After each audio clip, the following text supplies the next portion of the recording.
अस्सलामुअलैकुम नाजरीन, कैसे आप। आज फैज़ाबाद धरना केस वाले जो जनाब जनरल फैज़ हमीद हैं उनके केस की समाअत हो रही है, शौकत सदीकी केस की सुप्रीम कोर्ट में। और कल नवाज़ शरीफ ने जो जलसा किया मानसेरा में, तारीखी जलसा था।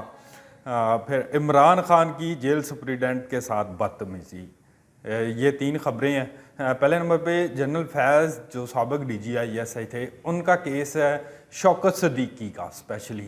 और शौकत सदीकी का केस है कि जी जनरल फैज़ ने मुझे कहा था कि अगर नवाज़ शरीफ को और मरियम नवाज़ को इलेक्शन से पहले आपने जेल से बाहर आने दिया, इनकी ज़मानतें ली, तो हमारी 2 साल की मेहनत ज़ाया हो जाएगी। कल जनरल फैज़ ने सुप्रीम कोर्ट में जो जवाब जमा कराया है, अनवर कांसी हैं साबिक chief justice Islamabad high court के, उन्होंने भी, वो रामे साहब भी हैं, उन्होंने भी जवाब जमा करवा दिया है। और तीनों ने शौकत सदीकी के इल्ज़ामात जो हैं वो रिजेक्ट कर दिए हैं। फैज़ साहब ने तो कहा है कि जी मैंने शौकत सदीकी को ऐसा कोई ऑर्डर नहीं कहा दिया था और इनके जो इल्ज़ामात हैं वो बेबुनियाद हैं। फैज़ साहब ने रिजेक्ट कर दिए हैं बेसिकली उनके जो इल्ज़ामात हैं। अहम बात ये है कि अब फैज़ाबाद धरना केस का जो कमीशन बना हुआ है उसमें भी फैज़ हमीद पेश हुए थे, और उस वक़्त के प्राइम मिनिस्टर अरशाद खान अब्बासी, एहसन इकबाल, ख्वाजा आसफ़, ये सब लोग पेश हुए हैं। पंजाब के IG, इस्लामाबाद के IG, पिंडी के जो कमिश्नर हैं वो भी पेश हुए हैं। अहम बात यह है कि वो धरना केस में किसी एक भी बंदे ने फैज़ हमीद के ख़िलाफ़ बयान नहीं दिया। और जो शौकत सदीकी का केस है, इसके लिए 2 बंदे ऑलरेडी शौकत सदीकी का जो इल्ज़ामात है वो रिजेक्ट कर चुके हैं, अनवर कांसी और रामे। और अब फैज़ साहब तो ऑलरेडी रिजेक्ट कर चुके हैं। अब अहम बात यह है कि क्या शौकत सदीकी जो इल्ज़ामात लगा रहे हैं वो साबित कर पाएंगे कि नहीं। अगर ये साबित ना कर पाए तो इनको पेंशन भी नहीं मिलनी।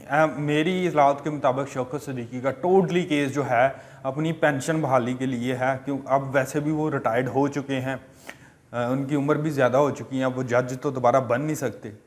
वो यही चाहते हैं कि बस मेरी किसी तरीके से पेंशन बहाल हो जाए।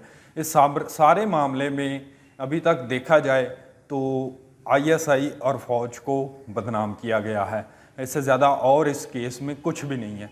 जहाँ तक नवाज शरीफ के कल मानसेरा वाले जलसे की बात है, कैप्टन सफदर को इसका क्रेडिट जाता है कि मानसेरा KPK, जिसको हमेशा से इमरान खान की जन्मभूमि कहा जाता था कि ये गढ़ है PTI का, वहाँ नवाज शरीफ ने मेरी इतलात के मुताबिक कल जो रिपोर्ट आई थी 52,000 के करीब ठाकरा ग्राउंड में, स्टेडियम में लोग मौजूद थे। नवाज शरीफ का इतना बड़ा जलसा KPK की तारीख में हैरान कुन था।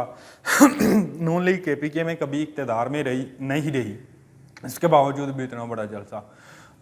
अब इतलात यही है कि KPK में अगली गवर्नमेंट जो होगी नून लीग JUI की होगी, और पीपल्स पार्टी और इनके साथ ANP अपोजिशन में होंगे। और जहाँ तक बात है इमरान खान की, कल डयाला जेल में सुप्रिटेंडेंट के साथ बदतमीज़ी की, तो बात बड़ी सीधी सी है भाई। जब आप बगावत के, दहशतगर्दी के, करप्शन के, चोरी के मुकदमात में मुलव्वस मुर्तकब शख्स को आप 8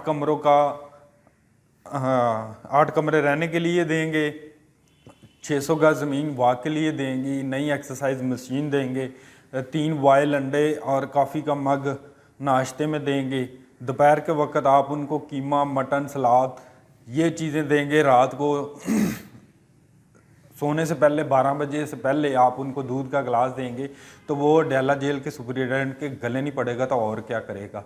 इमरान खान ने कल दानिस्ता तौर पे बदतमीज़ी की है। ये इसकी बहुत पुरानी आदत है इमरान खान की, ये कोई नई आदत नहीं है, ये हर किसी बंदे के गले पड़ता है। आप अलीम खां और जहांगीर तरीन ओन चौधरी से पूछ सकते हैं, हामिद खान से पूछ सकते हैं, इस बात की तस्दीक कर सकते हैं। ये एक बदतमीज़ आदमी है, हर बंदे के ये गले पड़ता है। इंशाल्लाह अगली ख़बरों में, नई ख़बरों में किसके साथ दोबारा मिलेंगे। अल्लाह हाफ़िज़।